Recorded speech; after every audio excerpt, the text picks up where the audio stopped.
It's so cold that it feels like your skin is being burned. It hurts. They don't care at all. And we just found number 15 this morning. Number 15? We lost another one this morning. Yes. Where? Over... Do you mind if I record this? No, not at all. Oh, great. Where did you find another? So there was a female, late 30s, found right off of about 800 West in South Temple. So we lost Candace.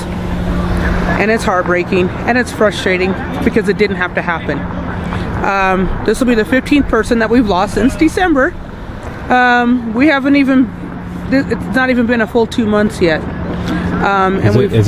Is there official cause of death, or are they doing any kind of they're going to do an autopsy. The first thing that the police officer said was, and this has nothing to do with the cold weather conditions, you know. And I said, you sound kind of guilty because, you know, you're participating in taking away their survival gear. You're taking their homes. They said, well, the tents are not legal homes. Yes, they are. Yes, they are. That's their domain. That's where they live. That's where they keep their personal belongings. If you don't want to define that as a legal home so that you feel good crashing them down and taking them away, that's on you, but that's their home. That's their legal home. You know, they're taking their tents, they're taking their blankets, and I said, you don't want to admit that what you're doing is contributing. You're sentencing people to death, and you're contributing to the demise of vulnerable people. And I don't know how you sleep at night. And, you know, he said, well, it's not us that's doing it. We get orders from the mayor's office. And I said, well, when are you going to tell the mayor that you're tired of being her battering ram? You know, if the police department stood together and said, you know what? We're supposed to protect and serve and not sabotage and not take away from people that are already down on their luck. We're not doing this anymore. What are they going to do? They're going to fire the whole Salt Lake Police Department? Mm-hmm. No. Yeah. And I hear from, I did a couple interviews yesterday, and I heard that you just need to get a caseworker and you'll get it back into housing. And I looked into that this afternoon, made a bunch of phone calls, 2 to 6 years. And the rent relief program is gone on the 5th. Yeah, it's gone on the 5th, mm-hmm. And you have to be an existing renter. Mm-hmm. Like I was going to tell this guy Cody, who I talked to yesterday, mm-hmm. The only option I can see is the 30-month Other Side Academy program if you want to get off the streets today. But the part with that is that some people have mental health issues, and they can't go there if they have to take medication. Yeah, so there's literally no other place. There's nowhere for them to go. The overflows have overflown. Erin Mendenhall will not lift her senseless moratorium on temporary shelters. Mayor Wilson stepped up yesterday and opened up, I don't know if it's still called Central City, but it was, the rec center over there. But that's great. Where have you been? But it took 15 people to die to get here, or 14, I'm sorry. 14 people to die to get here. And you're the county mayor. You trump the city mayor, and if you don't, who cares? You're still a mayor. You're still leadership. You still have the empowerment to put an end to this. You can wrangle other people into doing the right thing in government. And that's the biggest problem here, is that nobody wants to be first in Utah to do the right thing. They pat themselves on the back and say, "Oh, we used to lead first in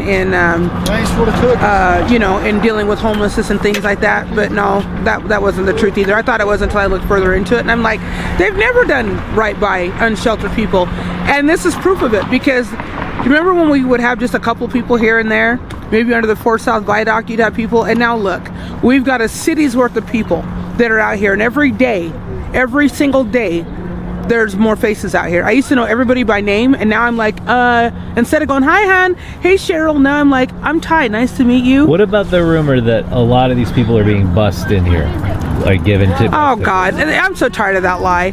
Look, when it comes down to it, in order for people to tell the truth, it's going to make them look bad. So they're going to make up every lie in the book. And they say this is like I interviewed Dee Brewer, head of the Downtown Alliance, mm-hmm. and he said this is a regional issue, and the regional leaders across the Wasatch Front all need to step up. Absolutely they do. But here's my thing, and this is my issue with Mendenhall, is that yes, and I totally agree with her that everybody needs to step up. This is a state issue, not just a Salt Lake City issue.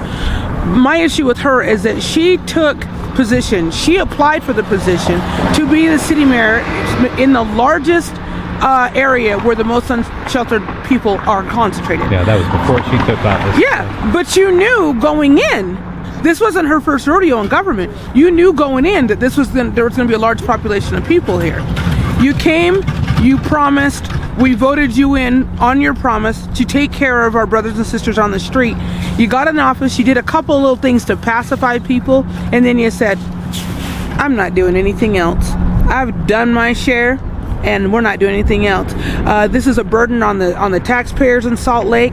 They accepted the brunt of this, and we can't do this anymore. We need other cities, other jurisdictions. We need the state to step up. But did she think about the taxpayers' dollars when she went to Florida to try to figure out how to deal with unsheltered people here? That's a warm weather state. We're not a warm weather state. We have all 4 seasons. It would have made more sense if you're going to use taxpayers' dollars to go to a similar state so that you can understand how they're doing it. Colorado is where she should have gone. I think the churches should step forward on listen, if each ward out here sponsored 10 to 20 people a night, we wouldn't even be having this discussion because they would be doing their part. It's great that they want to do outreach in other countries, but we need you to do it in your own. And we need you to take care of your brothers and sisters that live on your home soil before you bring people from other countries to here too, because they are getting services that we don't even get out here. You know, and I'm not knocking refugees. It's not their fault that they're being sought after or whatever's going on, but there are people that are coming from Afghanistan that are being put up in hotels immediately when they get here. You see them bringing all their donation clothes and toys and everything, and everybody's rolling out the red carpet for them. But let me ask you to put our unsheltered brothers and sisters up in a church or up in a hotel. Oh, there's no money for vouchers. Oh, but I was just at this hotel in Midvale, and I just watched like 40 families from the Middle East get brought in here. So clearly someone's got money for vouchers from somewhere. No kidding. Really? Seriously. Yeah, over at the La Quinta last winter. It was disgusting. And I'm out here begging and groveling for food for people. And I'm talking to these people through an interpreter, and they're telling me, oh yeah, they came here because of this, this, and this. Same with, we got people from Ukraine coming. Like I said, I don't have an issue with it. Everybody has a right to safety, to housing, to food, to shelter, to clothing. But we need to start here. We can't step over them to go and bring people from other countries. It's not fair. It's not fair. What message are you sending to them?